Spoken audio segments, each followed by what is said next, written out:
Okay, I hit record and I'm with Rob Jolles. How did I do? Pretty good. Oh, Yes. you almost got it. I almost got it. I was almost there. Say your last name for me again. Jolles. Jolles. Jolles. Rob Jolles. This is the third time that I've asked you to do that. I'm sorry. So Rob you're a sought after speaker and best-selling author. You teach, you entertain, you inspire, you do podcasts, you're speaking all over the place. About influencing people. And yeah, so I'm super pumped. Thanks for coming on today to Yeah, every time I hear my bio, and most of it's true, by the way, I'm always impressed. It's like, who is that guy? Oh, that's me. Can I be honest? I often wonder, people like read these bios. I'm like, is it true? They're like award-winning author. I was like, did your mama give you that award? It was I the don't word know. award winning in there. I did not put You award did winning. not. You did not. I I'm just did saying. not. Yeah. I'm just Best saying. sellings are true, and they're Yeah. not Amazon manipulated. Those are bookstore numbers. Yeah. You weren't Um, the number one best-selling cookbook for Iranian food in yeah, very New small category. Mexico. Yeah. Very small category. Look, I criticize it. I've done that too. But no, yeah, you're actually like best selling. It's Um, legit. yeah. So my goal today in our conversation is just to introduce you to the Dialogue Doctor community because I think you and I met through the Maryland Writer Association. I think you're Right. fantastic. Um, and I think you get a lot to teach. So yeah, just wanted to bring you in. So let's just start off with writing. You've got 7 books on the market, Yes. multiple editions of them. So tell us like what got you into writing? What started that journey for you? Oh, okay. Uh, it's funny. I always consider myself not a writer, and I used to brag about it. And I was working on a contract. This is a great lesson for anybody who celebrates their deficiencies because we tend to do that. Yeah, yeah, yeah. I do this, but I don't do that. Don't ever Mhm. come to me for that. So I was working on a contract for the Farmers Home Administration, and I was their trainer, and I was like a superstar trainer. See, look how great I am. And I kept bragging, I'm not your writer, I'm your trainer. And there were 8 people on this contract, and I was doing such a great job that the government actually added to the contract so they could send me to Ohio to film me. They loved me. They Wow, loved me. that's And nice. then the contract ended and they had to reduce headcount by one person. And I got called in, and I Oh, remember thinking, "Oh, geez, another wonderful letter from my file, another pat on the back. These are getting boring." And I walked in, and it looked like a family reunion. I mean, there was head of oh. HR, there was my manager, my manager's manager, and I remember smiling, thinking, "What award did I win? Why It's is so it?" nice for all of you guys to come here to Yeah, this thing. hey, Yeah. yeah, thanks Uh, everybody for showing. What's the occasion? And the occasion was you're getting laid off. And oh, after I got done with my pity party, I went to I'm a University of Maryland alum, but I went to a Montgomery College writing class, and I thought, that's it. I'm not celebrating this lack of writing. I was creative. And then, when the first book came out, I knew where that manager's office was. I wasn't bitter, but I did deliver one to his mailbox. nice. That's And then I great. fell in love with it. That's fantastic. So you paired a lot with speaking. Do you mind talking about like how that works for you? Oh yeah, it's really important because here we are. We're talking about best-selling books, and I got 5 of them. And yet these are business best-selling books. I'm not going up against Grisham. I'm not going up against some of the heavy Stephen King. I'm Yeah. in the business area where we need about, I think it's 22,000 sold, something like Yeah. that. Not a huge number, uh, but you're not going to, even if you have a best-selling book, you're not going to get wealthy on the royalties of conventionally published books. Mhm. So, I mean, I'm getting, 15% on a good day. So, of commission. So, but the speaking side, huge. And particularly in the business. So now a lot of times I can make more on 1 or 2 delivered gigs than I will in a lifetime of the royalties of a book. So the book opens the door, and the speaking business is really how you build a business. That's what I Mhm. do for a living. Okay. Nice. So you're also podcasting. How does that work in? Oh, love that too. Yeah, I actually, my daughter got me into it about 5.5 years ago, right before the pandemic. So whenever that was. Okay. And my birthday gift was an intro and an outro with a voiceover and music, which is really helpful because if you ever Nice. start a podcast, man, that's getting you on your way. Oh my gosh, man. And Bam. then just doing the intro every week takes me like 20 times. People know because I talk about it all the time. But yeah, Yeah, it's the worst. So that's a Oh, nice gift. I just drop an audio file on. That's my intro, but part of it. The hook, I know what you're talking about. We got to Yeah. bust our tail on hooks. But Oh, I thought, I'm going to be retiring at some point. Might be nice to sort of start this now. So I don't want to play golf when I retire. I want to kind of stay connected to my industry, even if I, yeah, yeah. take myself off the road. So I thought of it as just sort of a nice little kind of side hustle thing. And man, I fell in love with it. I really like it. 450 podcasts later, I've met really incredible people. I super great conversations. Mm. I met you on a podcast, Yeah. and and I learned stuff, and it's just it's joyous. So I'm a blogger too. 16 years writing blogs, but I do Dang. those in a closet. I mean, I don't Yeah, meet anybody blogging. I yeah. don't extend my network. That's Yeah, it. yeah. Yeah. So you got so podcast extending the network, books giving like bonus to the network, bringing in a little bit of income and like also building the empire, so to speak, and the credibility, and then most money coming through speaking. Is Yeah. that the yeah, so how long have you been like how long has it been at that like business Yeah. run for Uh, you? yeah. LinkedIn just outed me. Every now and then, all of a sudden, you start getting these, hey, congratulations, congratulations, Yeah. congratulations. People are pushing buttons. And I'm Yep. like, for what?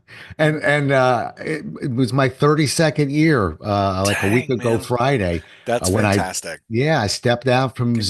Congratulations. Truly, if anybody hears this, dig into this. I wrote an origin story and released it a couple days ago, but I don't know when we'll be airing this. Yeah. But it's got like 3,000 hits to it. I mean, Wow. it's really and I'm telling the story of how I left Xerox 32 years ago Yeah. and said, I'm going to give this thing a try as a professional speaker.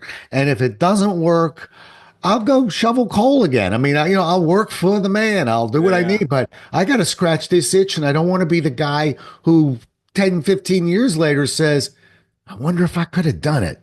So Yeah. it's 32 years ago. I was on the road speaking for Xerox, but Mm. it's a whole different story when you go out in the wilderness and what you shoot and kill is yours, Yeah. Well, it's for lack of a scary better too, term. because Yeah, it's like, really you'll scary. have great months lined up and then other months you're like, I don't know.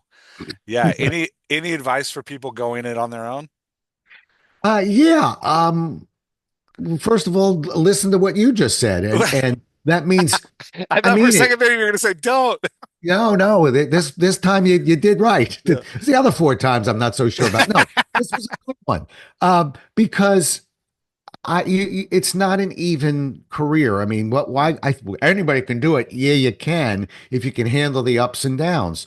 So Yeah. met with a financial planner. I pay myself a very conservative salary. I Mm. keep money in the incorporated, keep it in the corporation, and so I'm very careful because I was a corporate guy, which Yeah. meant I was used to every 2 weeks a paycheck magically appearing in my account.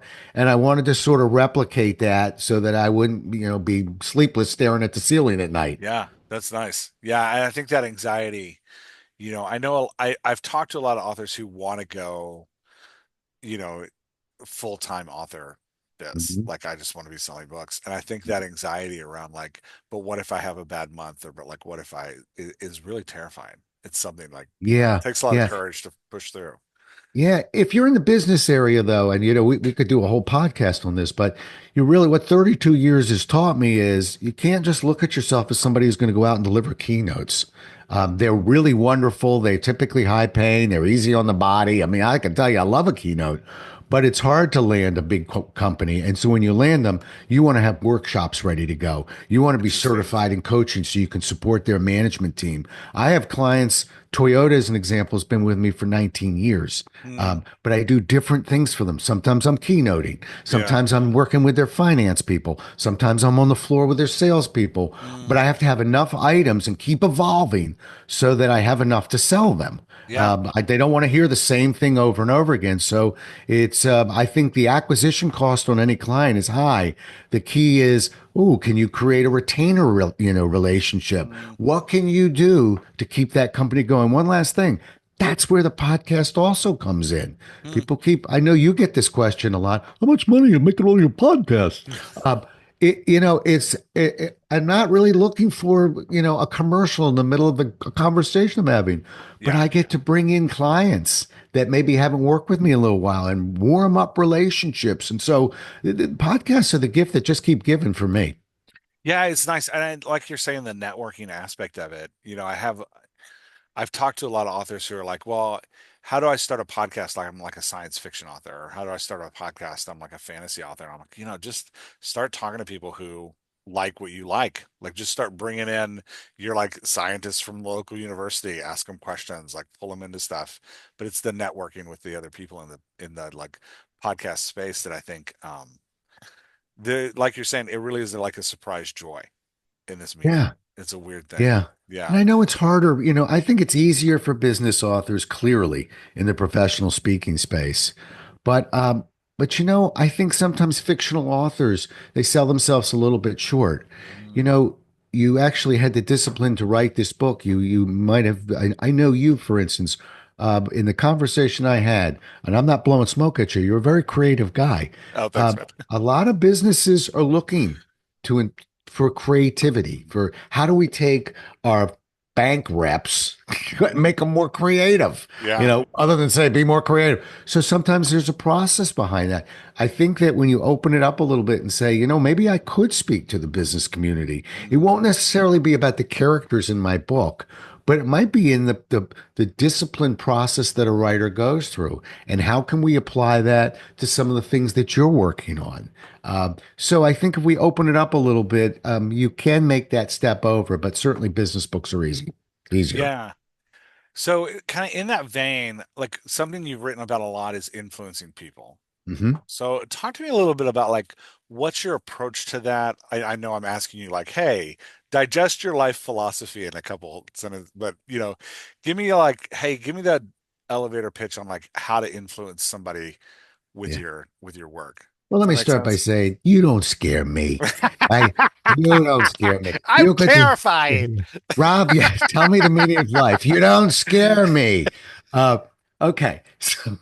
Well, let's start with a basic definition. And Yeah. to me, I always thought the basic definition really is when you talk about persuasion, and is the ability to take an idea, put it in somebody else's brain, and Mhm. make them feel like they thought of it. Now, uh, to me, I immediately want to follow that with that's scary. It sounds like you're teaching people how to manipulate others when you really think about it. And so that's why we write more than one book. I mean, I have a book Mm. with Simon and Schuster that is my sales, blood and guts. You want to sell this way. It's Yeah. like Glengarry Glen Ross practically. Not that bad, Nice. but it is. It's if you're looking for some punch, it's got it. Uh, Nice. but this other book that I wrote that just some few years ago is called How to Change Minds: The Art Mm. of Influence Without Manipulation. And I wanted to have a conversation about not how to sell, but why we do it. Yeah. Why do I want to push somebody on a decision they're struggling to make? Well, stop thinking about it like a financial decision. It might be to get somebody to put down a drink so they don't hit a tree with Yeah. their two children in the back seat. It might be, there's all sorts of moments of truth where people fear change, and the greatest person is on the planet might not be a doctor, lawyer, accountant. It might be somebody who's got the skills to get you to fix this problem before it becomes a big problem. We all find religion when it becomes a big problem. Yeah. So I don't know if that's an elevator pitch, but that's how I begin to set it up of don't be afraid to use the word selling. We're going to do it the right way. Yeah. I think it is something that people are afraid of. Like, I, even with fiction authors I work with, there's a thing of like, well, I want to write this book because it's got this theme in my head. Like there's this life experience I have, or there's this like thing that I'm rolling around in my brain, and I have a worldview, I have a perspective on the world. And there's always that moment where they're like, well, who am I to bring this worldview out? Like, who am I to actually share this thing? Does that make sense? You know what Oh I'm yeah, talking I about? think I think almost every author, what you're describing to me is imposter syndrome, Yeah. and I just think I just don't know many people who don't have it. It's just who wants to talk about it today and who wants to keep it back in their far back in their mind. And Yeah. I got to tell you, really try taking that imposter syndrome and step in front of a few hundred people for an hour, you know. Yeah. And So it rears its head. I think. Did you ever see the movie A Beautiful Mind? Yeah. Russell Crowe. Hmm. So there's a great scene near the end where it's he's much older. He's sort of figured this thing out a little bit, but he's being asked, "Do you still see and hear these voices?" And he says, and you see the physical bodies kind of walking with him, and Yeah. he says, "Yeah, yeah, I'll always hear him and see him." But you know, it's been so long since I've been listening to them. I've kind of given up on them, and I think they've given up on me. And I don't might not have it paraphrased perfectly, but that really hit home to me because I think that's what happens. I think the more you podcast as a host, you always have that voice, but it begins to give up on you, and you begin to give up on it. But I think it's sitting next to you, and it's sitting next to me. I'm in the guest chair going, I think I'm a pretty good guest. You were last time. You Yeah. know, you can fool this guy now. Stay in there. But we all have it. It's just, do you want to listen to it today or can we push it down? But I think it's unrealistic to say, we're just going to get rid of it. Nobody. Yeah. You're talking to a pretty confident guy. I got to Yeah. take a deep breath before I take that stage. For somebody who's like terrified of that kind of persuading, what would you say to them of like, hey, you need to step back and you need to get back into the saddle? Like what Yep. steps should they take to get started? Yeah. Step one, foundation of the home. You got to believe in what it is you're about to persuade somebody to do. And I know that Mm, sounds trite, but look, I sold in life insurance, life, health, and disability at age 21 out of the University of Maryland, went right to work for New York Life. Wonderful company, terrific product. What was a 21-year-old doing selling life insurance to other 21-year-olds? oh man. Yeah. What am I mean, I learned about I'm going to protect your Mhm. insurability. I'm going to insure your ability to get insurance. Good one, Rob. But the bottom line was there's a part where I didn't believe in what I was selling. Mm, And that's eats away at you, and that kind of darkens your view of selling. And I wish companies wouldn't bring in people like me, at that age, because mm, it gives a black eye to the industry. But we do need, not everyone, but some people need insurance to protect their loved ones. I just didn't have a kids, marriage, home. I didn't have anything, and I'm selling to others. So step one is you got to believe in it, and if you do. Uh, I wrote a book called Why People Don't Believe You. I don't know if you know that, but it's one of yep. my last books. And, I go with the premise of the easiest way to be believed is to tell the truth. Now, Hmm. you think about that. Sometimes we get cornered and we know we're not telling the truth, and Yeah, that's the and scary one. it's an easy, it's one of those things that's easy to say. I find it true not just in ideas, but even in like the art you create. Like there's the first several books that I wrote, I didn't believe in them at all. Mm. Like, and it's like you're saying, it impacts your ability to market the books. It impacts your ability to share the books. It impacts your ability to like gain the energy to even get out and talk about them if you don't believe in them. Yeah. So yeah, I It, think it, it's it, super important. it even limits your ability to look somebody in the eye. Hmm. We really find ourselves sort of looking away. I'm not heavily invested in all the nonverbal signals, but I know that I didn't want to make eye contact with certain people that I was selling Yeah. because I had a sales contest. I'll tell you a quick story about, again, we'll just spiral into sales for a second. That's my market. That's who I write to. That's who I Yeah. teach. And yet I want to smack some of them and say, will you stop with these barbaric sales contests? Because Hmm. they're killing your sales force, they're killing your product, and they're killing your clients. Hmm. Now, and I'll give you my example. I'm 21 years old. I'm in a sales contest called Steak and Beans. Hmm. And Steak and Beans went this way. 24 apprentice field underwriters. That's we people in our first 2 years. We Yeah. we were all in the contest, like it or not.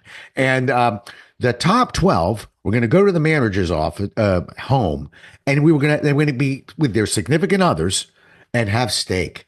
And the bottom 12, mandatory, of course, we're going to bring those significant others or with them, cook the steaks, and then eat beans, serve them, and eat beans with their loved ones in the kitchen. I guess explaining what Wow. happened this month. Man, Yeah. that is harsh.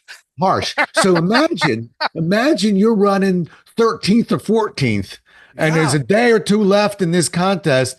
And here's a client, and they really don't need what you have to offer, but I need you to need what I have to Yeah. offer. So you can see that it gives a black eye to the sales force because we need great salespeople. The difference Yeah. between influence and manipulation, by the way, is intent. In Mm, that moment, my intent was not for the customer, it was for me.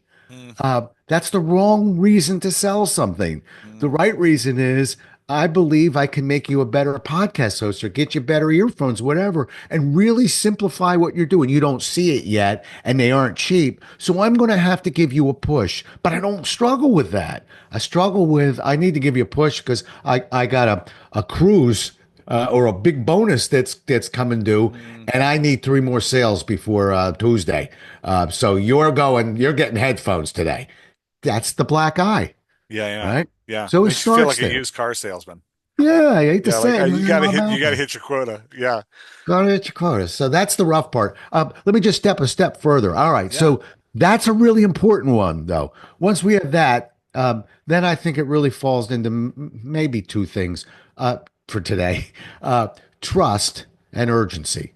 Okay. Urgency is really the big one. In other words, and I'm just looking at your headphones, so I'm just going to lay on that one. If getting new headphones, his headphones look good, by the way. If Thanks. getting new headphones, yes, no problem with them. 20 $20 at Target. Yeah. Well, then let's talk about those headphones. But if getting new headphones is nice to have, why would you get another pair? And Yeah. if in fact they're just cutting off a little bit, or they sometimes slip, or whatever, they short out, but not often, Rob. And so far, knock on wood, not with a good client. Hmm. That's the sweet spot of, oh, I see. So this could get bigger, but it hasn't yet. So oh well, let's not fix it now. Mm, That's when a good salesperson comes down the fire pole and gets you to look a little further. So we need to create urgency.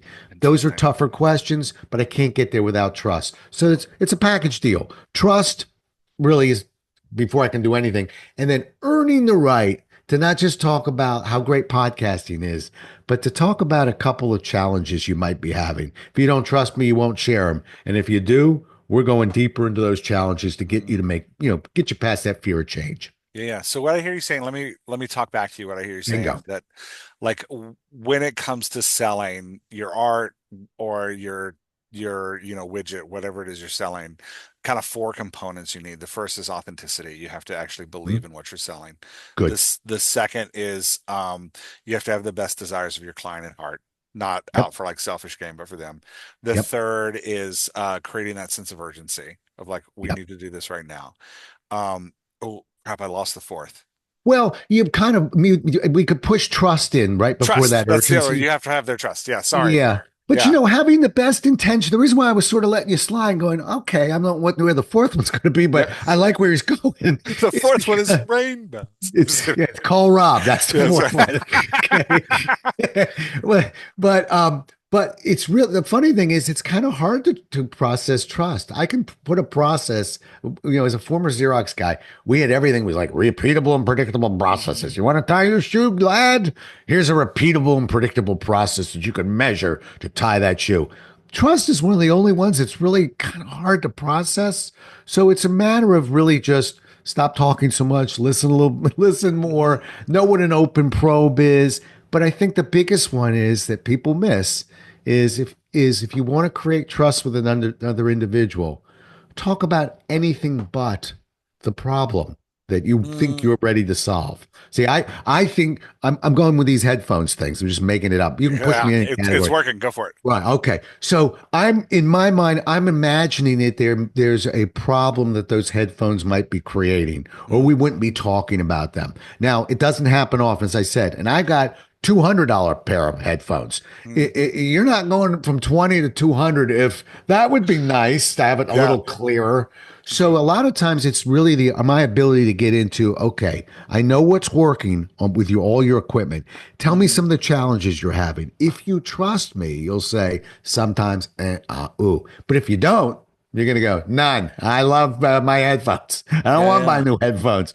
So that trust part of staying off the problem. I don't want to talk about problems here, but I do want to Mhm, talk about, I don't want to talk about the weather either, that sweet spot of tell me of the type of equipment you use. Tell me the type of clients that you're getting on your podcast and Mm, how difficult some might be. I want to build, I want to get into that. You feel comfortable giving me all you know so that I can slide into, I got what's working. Let's talk about some things that might be more challenging. Go ahead. I see you yeah. thinking. No, it's interesting. It sounds to me like when you're describing trust, there's kind of a couple elements here. One is that assurance that like you as the person selling me headphones actually cares about Yeah, my well-being and what I'm doing and actually wants right. to help me. And then the other side of that also feels like there's a bit of predictability around it. That like, hey, you're gonna meet my expectations in this conversation of what I think. You're not gonna like so like, when we're in conversation, there's expectations set up between the two of us. Like I expect, if you're trying to sell me something, I expect you to pitch me Yeah. and you expect me to respond to that pitch. And what it sounds like is in some ways you're kind of subverting those expectations and that like, no, I'm actually going to care about you before I try to pitch you something. Yeah. And then in Yeah. some ways you're also meeting those expectations because you're like, but I am actually here to help you solve your problems. Am I making I sense think you there? got it. And let me give you a concrete example. It might help because I'm Yeah. staring at those damn headphones of yours. Sorry. But let's say, and notice, by the way, I don't wear headphones. Know why? Hmm. They're uncomfortable for me. Yeah, Okay. yeah, yeah. But let's say that, and many headphones are, let's pretend that the only thing my headphones do for 10 times the cost of the headphones that you have, Mhm. $20, mine are Bose, they're $200. Yeah, yeah, Okay, is that they're just more comfortable. That's all I yeah. got. Remember, I want to take my idea, put it in your head, and make you feel like you thought of it. When I'm asking you questions, I'm not saying, do you have problems with how comfortable your headphones are? You could see how obvious that would be. But Yeah. if I ask you, how many podcasts do you do typically a day?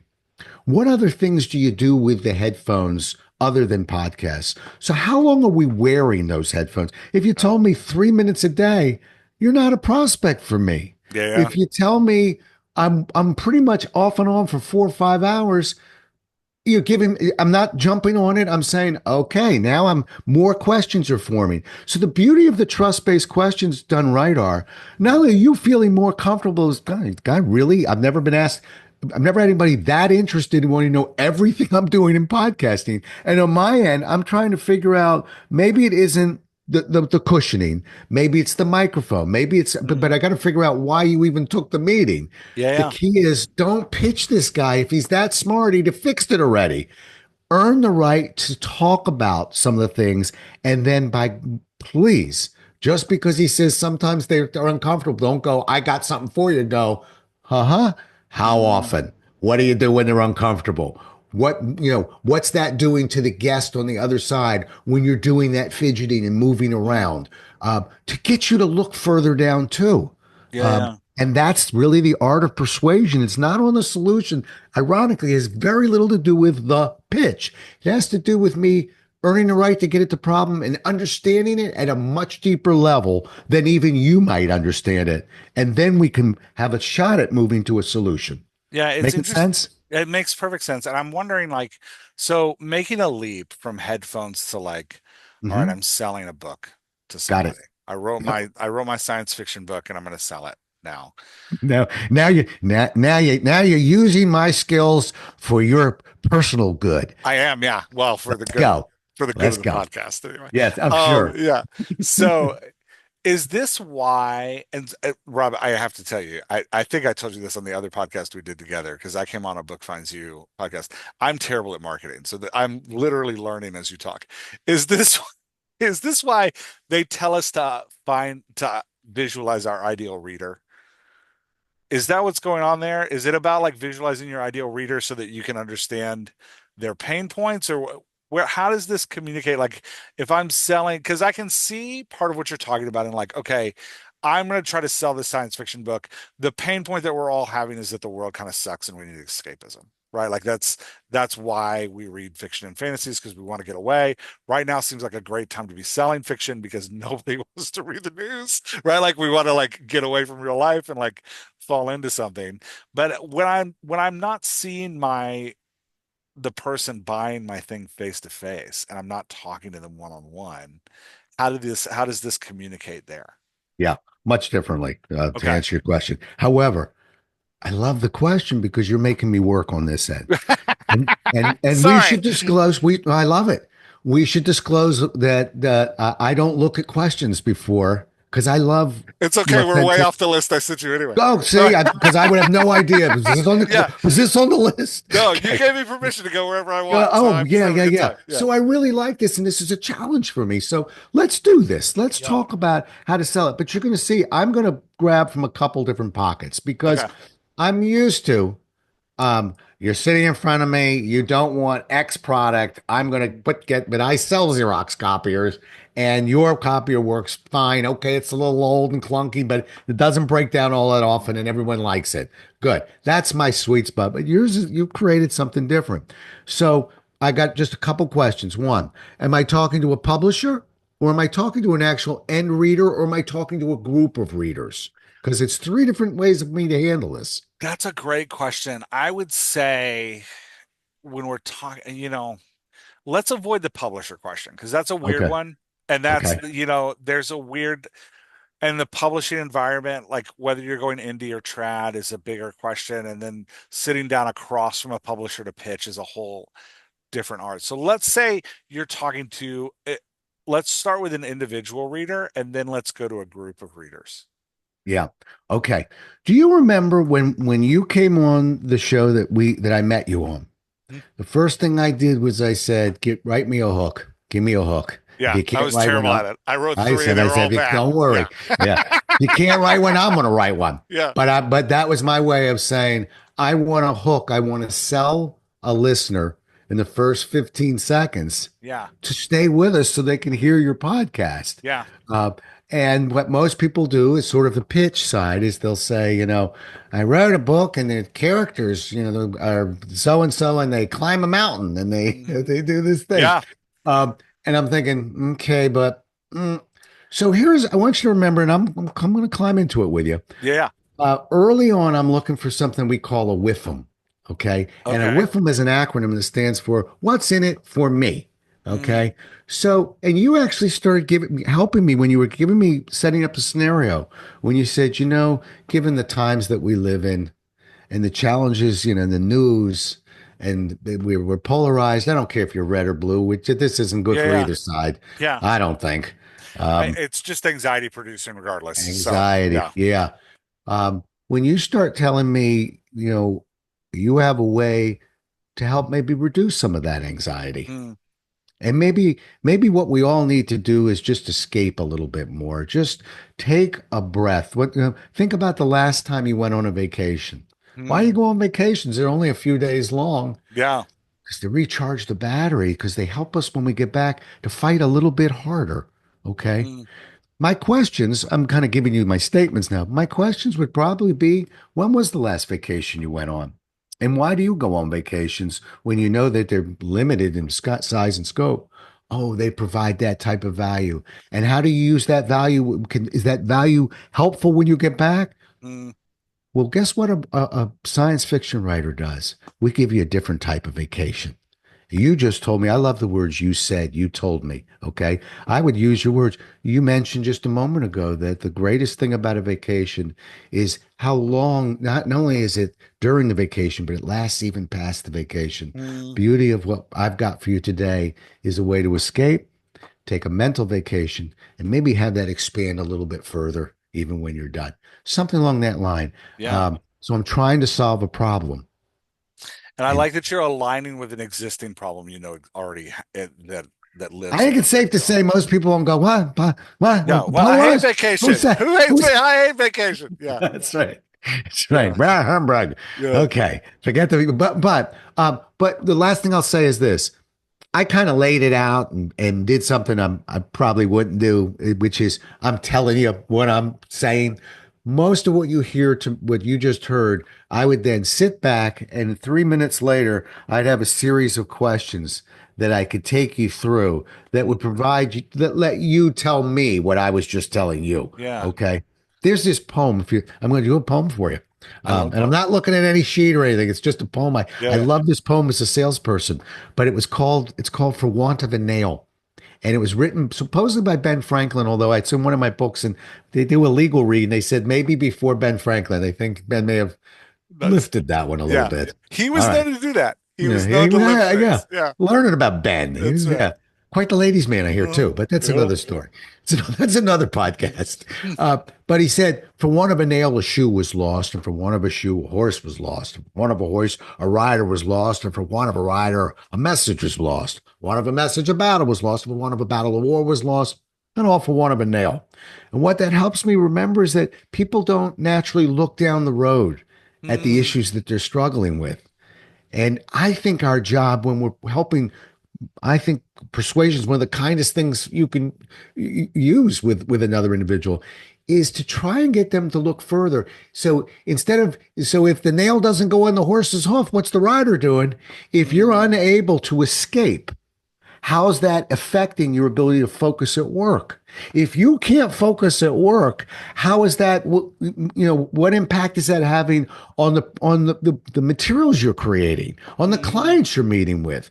So I'm kind of going for one of a nail, Yeah, yeah. No, but I with see it. different Yeah. scenarios in questions. Yeah, and I love it because ties into that. You're kind of painting the like, hey, here's where you are and here's where I think you should be. Right? Like, and having a true interpretation of like, here's where I think you should be. Right? Like, so, Yeah. and that interpretation, what I hear you saying is not, I think you should be at home with my book in your hand. No. But I think you should be at home, doing whatever it is that that book is going to do. I think you should be at home living in this like fantasy world that's going to give you rest and relaxation. So not just pitching a sale for like, this is my book, but pitching a sale for like, hey, this is what this is going to do for you.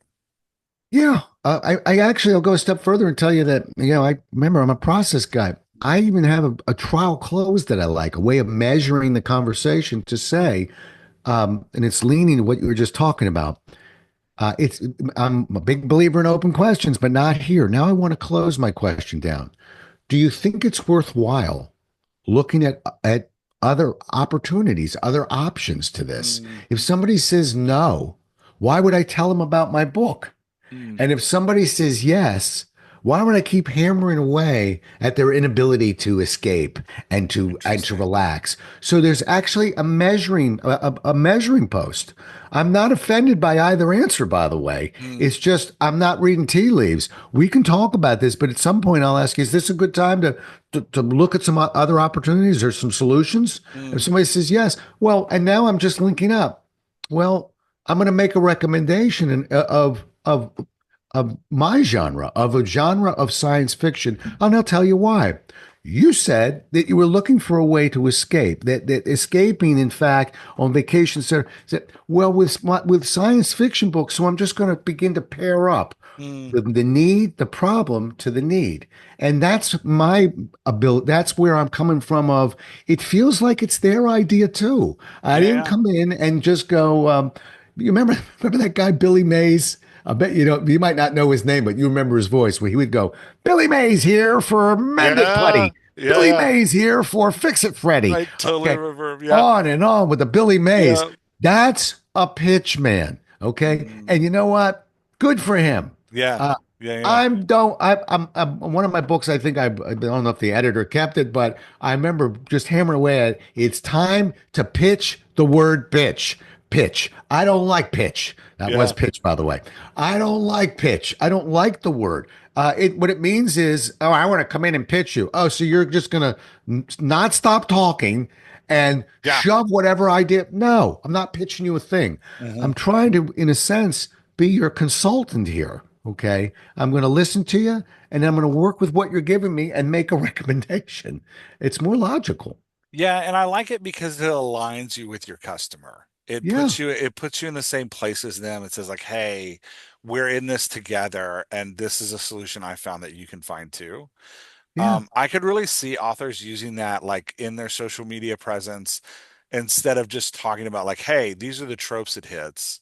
Right. Starting to talk about like, "Hey, this is what a great book does for me." What does a great book do for you? Tell me in the Yeah. comments. And, if you're interested, this book I think is worth your time. Like, If you're looking to take a mental vacation or something, something along that line. Sorry, I'll come up with stuff while you're talking to me and then I'll hang on to it. yeah, I yeah, actually dude. like that. I like that. I don't know if it's mental vacation, but I could Mm, see almost branding something around that yeah, yeah. because my business books do not provide a mental vacation. No, Okay. yeah, yeah. Your But book does. well, and And that's that's yeah, you that's what like different. cozy romance is all about. Is like, hey, Yeah. let's get away from the like crazy of what's going Yeah. on. So I could see a cozy author being like, hey, like the world's kind of crazy, and you can't escape it, but maybe you need a couple minutes to step away from it. Yeah. Like, The yeah. oldest trial close, and it's old fashioned. I'm not necessarily recommending it, but it's so old school is if I could, this is what you get on the car lot. If Mm, I could show you a way, a car that could do everything you want it to do, would there be any reason why you wouldn't buy it from me today? It's called a pre-commit. yeah. Now, I think in a sense, I don't. We can almost use that. It's the down south. They'd say Rob's perfuming a pig right now because I still think it's a pig. But if at some point a trial close, not high and trial close, but let Mm, me get to know you, your reading habits, etc. Let's talk about some of the challenges. Okay, to say to somebody, if I could show you a way to to reduce your anxiety and increase your creativity and mm, all without taking a step out of your house, would you be interested in me talking about it? mm, Or providing, and that's a pre-commit in a sense of I'm not asking would you buy the book, but there's all sorts of neat little trial closes that I like real fast. But old school, when I was selling life insurance, if anybody answered a trial close with a yes, we were told break out the app, break out the medical, and start filling it out. Okay. yeah. Um, that's not what our conversation. It means, first I've got to get a sense of trust, as we said. Sometimes just asking somebody, is there anything else that I might have missed that would be pertinent to the conversation, is a Mm, way of actually testing your work a little bit. Then let me just double back on a couple of things that I circled. And one of them was that, and now I'm going at the problem. hmm Sometimes trialing whether we're done with that is to say, did I miss any other concerns that we haven't talked about? And do you think it's worthwhile looking at other mm, options? yeah. Uh, See, uh, now sometimes people put that in. If I could show you an option and prove to you it'll do everything that you wanted to do, any reason why you wouldn't purchase this book from me today? Mm, But I got to tell you, that's heavy-handed with an individual. I might use that with a publisher, though.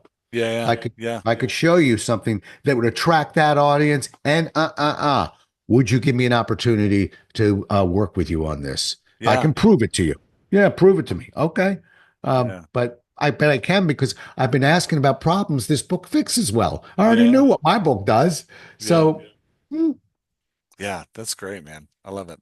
How do you incorporate? So we're having this like conversation with our potential buyer or mm, with a group of buyers. How do we book incorporate, buyers, book yeah, buyers. book Okay. buyers, any buyers? How Got do it. we incorporate urgency into that? Because urgency was one of the things that Yeah. you said were like, I where think the does the key urgency come? Yeah, I think the key that I learned from Xerox is how far down you drill. So I'm going to give you a type of question. A lot of times, when we ask, tell me about to a reader, let's say was tell me about the kind of books that you read. It's called a Mm, background probe. Most people don't go, "Hey, what are you asking that for?" Nobody's upset about that. When I go, what don't you like about reading? It changes the yeah. tone. But okay, so background probes, nice and easy, not problem related, open hmm ended. Okay, when I talked about, trying to create urgency, not only do we get into the problem, okay, I feel like I've got a good idea of your reading tendencies, et cetera.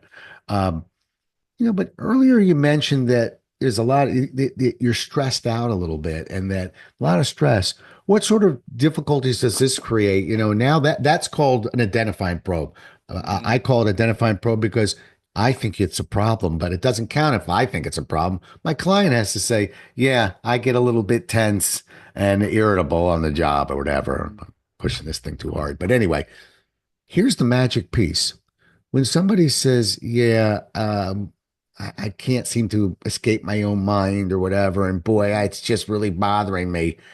Most people say, oh, well, that's it. You know, here's my book. You'll Yeah. love it. No more bothering. Yeah. I Yeah. guess The greatest thing I ever learned at Xerox in 10 years was, oh no, no, no. You're not buying a Xerox copier because the other one, you finally admitted the other one breaks down Yeah. occasionally. We stay there. How Okay. often does it break down? Who's making copies when it does? Okay. What's the other Mm, person supposed to be doing? How long does it take them to do that? What else could they be doing? I'm going deeper and deeper into the issue, right? interesting. So that's where the urgency comes in. Small Okay. problem, small need. Small need, I go to Target. No, no Gotcha. offense, Target. Big problem, big need. Big need, I'm not fixing it at Target. I'm Yeah, going to yeah. Nordstrom's or something else. So in terms of the urgency, a lot it's how long we stay on that particular issue Mm, without solving it. And one other thing, real fast, because I'm, you got me grinning early when I went, ooh, I got to sell a science fiction book today. But you know what? In fairness, there's two ways to motivate people. One mm, is through consequence. If you don't read this, you're going to be tense and irritable, and people won't like you. yeah. Okay, that's what we call consequence. Not Yeah, a, yeah. but there's value if you do read it. What else do what other benefits do you think you'd get from Mm, increasing your reading intake?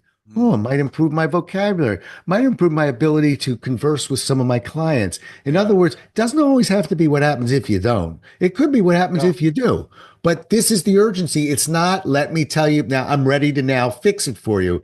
The longer we stay there, up or down, the more urgency that client's going to feel to address it. I like it. It reminds me of something that when we coach fiction writers at the Dialogue Doctor, the question is always like, why is this emotional scene not having the impact it's supposed to have? And the phrase that we've started using is, hey, you got to make an emotional mess and then make the reader sit in it. And it's just Yeah. literally like, hey, I need more conversation in the thing. I need more reflective paragraphs about how the characters are feeling right now because the reader's going to scan through it. And if you get out of there too early, you haven't actually created the emotional mess. I hear the same thing you talking about urgency and that like you've got to stay in the problem longer than it's comfortable for you to stay. Wow. You're right on it. I had no idea there was a parallel there, but I'm just sitting here like, Yeah. yeah. Yeah. Yeah. And in conversation as well. Yeah. Isn't that Yeah. cool? That's Sitting in interesting. that weird space. That's Yeah. hard. An emotional mess. Is that what you called it? Yeah, in writing we like in coaching we say like, hey, make an emotional mess. Like, oh, the breakup scene in the midpoint of my romance isn't hitting like it should. What's wrong? And I'll read it and I'll be like, oh, well, he called and was like, I'm dumping you. And she's like, oh no, I'm sad. And then you're on to the next chapter. And it's like, no, no, make an emotional mess in the room. Like make the room a mess. And then we all have to sit in the mess together. You got to sit there Right. to like actually feel it. Yeah. So I hear you saying the same thing about like creating urgency is in selling, it's that like live in that pain point longer Yeah, than exactly. yeah. And And then the remember value that earned poem. longer. Yeah. Yeah. Right. Yeah. And remember that poem for want of a nail again. Yeah. That's the emotional mess for me. It's Mm. if that happens, what happens here? If that happens here, what goes on there? Mm. Most people don't link all that together. Yeah, yeah. Years ago when cell phones were just coming out, I remember AT&T ran this great commercial. And I was very impressed with it because I was still working for Xerox and I thought, Hmm. boy, that's for any premium company. But it had a kid sitting there with a hockey stick Mm. at a bus stop of some sort, and it's getting dark. Mm. And this kid is, you can see, scared. Yeah. Um, and they were showing people, look, we're going to have to show you what this looks like when you can't communicate with somebody who Mm. doesn't know who you forgot to pick them up. They were at the wrong Yeah. spot. This is what it looks like. And I will bet you they sold a lot of cell phones Hmm. just showing that mess. Yeah, yeah. Yeah. Living in that pain. And Hmm. probably the value added when the car showed up and the kid got super excited. Well, particularly when Yeah. they had put the phone going, glad you called. Yeah, yeah. Yeah, seriously. That's awesome. Okay, let's take the last couple minutes. So, like we said, the world is crazy, right? Mhm. Like we've got implementation of AI, like writing pitches like crazy for people and kind of flooding the zone in a lot of ways. Um, a constant change and distraction of the people we're trying to get our work in front of. What, like thinking to the future as an expert in persuasion and sales, what are some things that you think like, hey, authors, artists lean into this as we go through this like insane year? It's a rough one. AI is just it's so all over the place. It can catch me on a different day. When it's working for me, I love it. Yeah, there's some But days where I'm like, this is the greatest tool ever. And then there's yeah, I some can't days where come I'm up with a like, title for will this. you Oh, please? thanks, AI. Yeah. Yeah. And then there's some days where I'm like, everything you just gave me was garbage. Yeah. Right. I just had a conversation with somebody, and I'll try and get it to swipe it at your answer, but I had a conversation with somebody the other night who was telling me about how great AI is because it's writing all their proposals for them. This was a heating and air conditioning person. Yeah. And I said, "You're a pretty premium company." He goes, "Yeah, we're very proud of it." I said, "Well, let me give you another side of it. That AI is writing proposals for your competition that Yeah. aren't as schooled as you are. Um, how you feeling about that?" Yeah. And he went, Probably "Oh, yeah." learning from your information you're giving it and Right. apply those to the Exactly. customers because the customers that are in school are like, Right. oh my gosh, I'm learning. Yeah, it's a weird world. And I don't It's like, weird. yeah, I love like, I mean, so this is my 2 cents on AI. I shouldn't have brought it up as an example because it's such a like, you know, such a briar patch. But